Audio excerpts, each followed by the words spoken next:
I say, Lord, what do you wish of me? Jesus says, I wish you to obey my inspirations immediately and lovingly. Give me this proof of your attachment, then I will give you something else. I will gather up all that remains in you that is vain and superficial. Be calm, level-headed, thoughtful. Your soul must be continually watchful. Remain before me like a small, clear flame as an offering of love. I desire a universal day of prayer and reparation for the sins of the world. This world which is forging the weapons of its own destruction. The human being cannot be rich in my eyes, except by the riches that I can offer him. The rest is lost in the dust of time. All, except the riches of heaven, is nothing. All is vanity. My child, the world cannot live without me. Give me your sadness. I will change it into joy. Be sparing of your words. Be generous in action. I have clothed you with a new robe of innocence. Love covers you with its shadow and produces a new humanity in your soul. The church is going through a grave crisis. To pray is necessary, to pray without ceasing. Order must be reestablished. I thought the devil showed himself to me in a dream.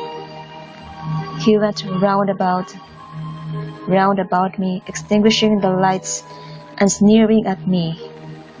He had taken on the appearance of an ordinary man, except that I felt there was something repugnant in him. I had a bottle of holy water and threw some of it at his head. The change was rapid. He writhed and made very ugly grimaces. What a dream! For days now he has not ceased to show his claws. In those who surround me he has every advantage and makes use of them to cause me suffering. Saturday, August 7th, 1965, at Mass. I was deeply recollected. At the moment of the elevation, I received a visit from Jesus. This visit continued all through Mass, and especially at Holy Communion. August 12th, 1965. Jesus says, what I want of you is a total gift of yourself. You must cooperate in the work for the sanctification of souls. You must forget the selfish and self-centered me, which still dwells in you. You must sacrifice yourself to this work. You must listen to the voices of millions of people in distress in the world, and then only will you love me with that love you desire so much, and which the saints have known. August 19th, 1965. I wrote, this morning, on awakening, I asked the Blessed Virgin to help me to work well. I offered her my day, my troubles, my joy, my weariness, all my actions, however small they might be, and also my misery. I had much work to do, laundry work, household work, meals. I am very tired, but so happy. Now it is about 4 o'clock. I am alone, and I am going to join my Jesus in prayer. Oh yes, let me tell you, as usual, I was prevented I stifled my desires for solitude, and I steeled myself against crying. Jesus says, "You have taken my message. That is good. Now the seed is in the ground. Let it germinate and do not worry about anything." I must always smile in spite of the sadness which oppresses me. I wrote, I can no longer be recollected. Jesus is absent. I must fight against the confusion, against the numbness of my mind, against demoralizing thoughts, against this kind of whirlwind by which I feel myself carried away. So much noise around me, so many useless words, so many things that hurt me, and for some time past, this continual obstacle to my throwing myself into my Savior's arms, and especially the powerlessness which is in me and which makes me need God's aid in order to remember His goodness continually, so as not to arrive at doubting everything. I am cowardly and miserable. I do not feel capable of doing anything good. I would like to devote myself to everyone, and I do nothing. I succeed in nothing. I have tried to remedy all that a little by reading a good book. The Life of Saint Clement Mary Hofbauer. It is very edifying. Nevertheless, this does not console me very much. I understand still better what I am. It is not my unworthiness that makes me suffer most, but the lack of solitude. How can I pray in order to seek the help I need in these circumstances? By contact with our Lord. September 2nd, 1965. Today I went on pilgrimage to X. I remembered with emotion my dear Father Y. It seemed to me as if he were there to welcome me. How good he was.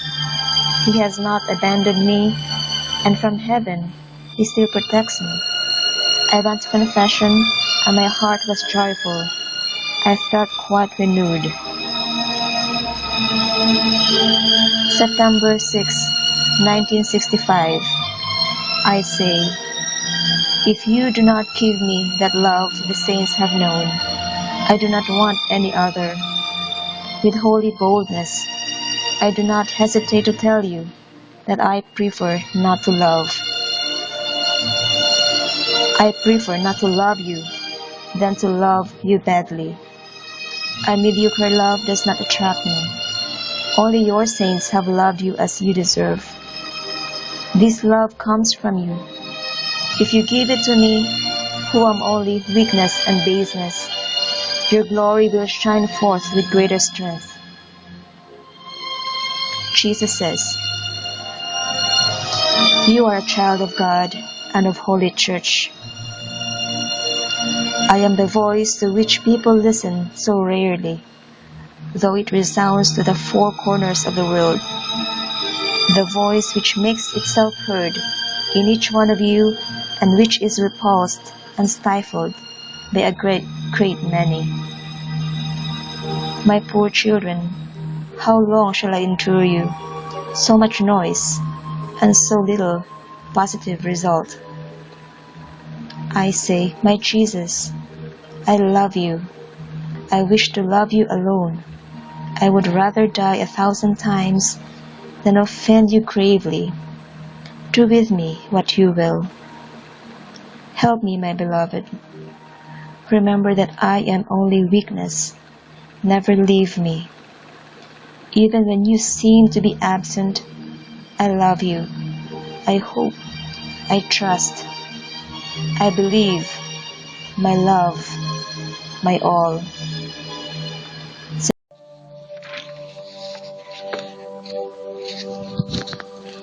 September 17th, 1965. I say, How can I practice mortification and penance? Jesus says, by a just measure adapted to your environment. I say, there is room in my heart only for love. I want to live today in the holy joy, continually renewed, of your divine love. Oh, how I wish that all the world might love you.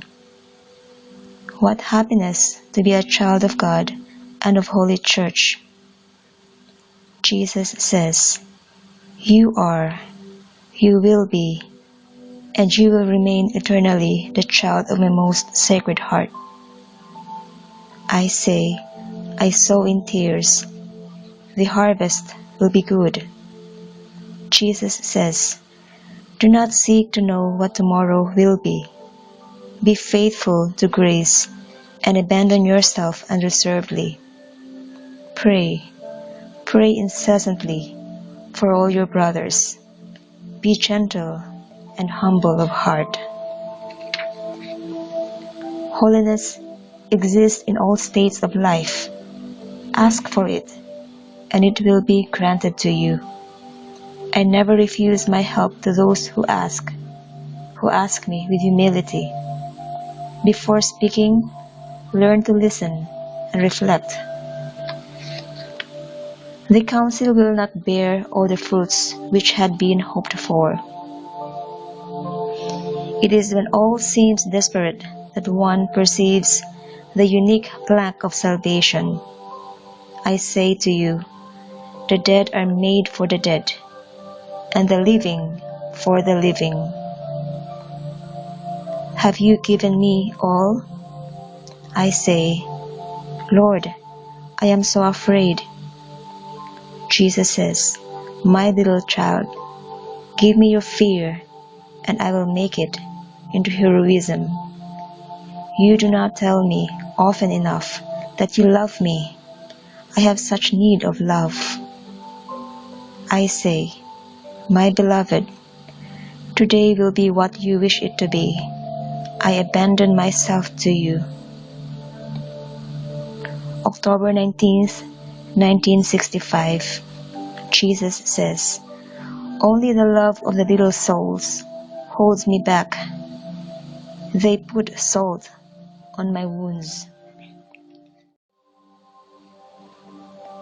I say, your paradise is beautiful, my Jesus.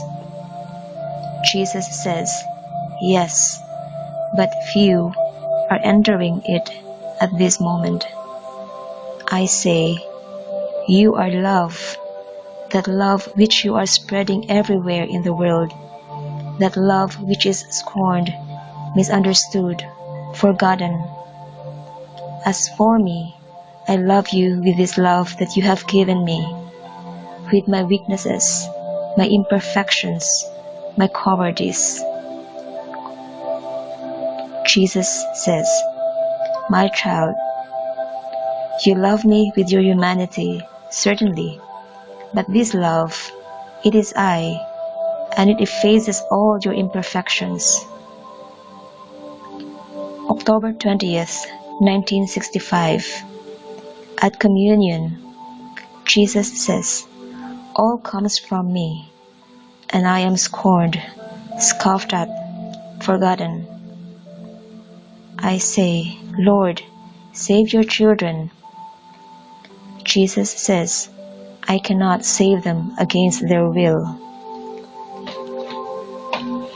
I wrote, yesterday, I lived a day of abandonment and love, real feeling of the loved presence. In the evening, I received his visit. I had been waiting such a long time for him.